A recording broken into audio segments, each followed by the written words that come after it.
परिसरात रसायनांचे tanker service सेंटरमध्ये मोठ्या प्रमाणात धुण्यात येतात. उरणच्या पर्यावरणाला होत आहे धोका. येथील JNPA बंदर परिसरात अनेक ठिकाणी असलेल्या सर्व्हिस सेंटरमध्ये मोठ्या प्रमाणात रसायनांचे टँकर धुण्यात येत आहेत. मात्र पर्यावरणाला हानिकारक असलेल्या या कृत्यांकडे संबंधित अधिकाऱ्यांनी दुर्लक्ष केले आहे. याबाबत पर्यावरण प्रेमी आणि मच्छीमारांनी टँकर धुतल्यानंतर बाहेर फेकल्या जाणाऱ्या रसायन मिश्रित पाण्यामुळे कुठे मासे मरत असल्याची तर कुठे माती प्रदूषित होत असल्याची तक्रार थेट मुख्यमंत्री एकनाथ शिंदे यांच्याकडे केली आहे.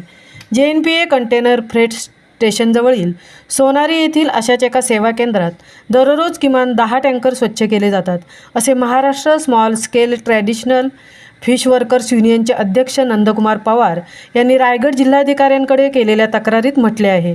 JNPA परिसरात अशी अनेक टँकर सेवा केंद्रे आहेत जिथून घातक रसायनांचे टँकर धुतले जात असून त्या माध्यमातून घातक रसायने थेट खाडीत जात असल्याने मोठ्या प्रमाणात मासे मेले जात असल्याचे ते म्हणाले.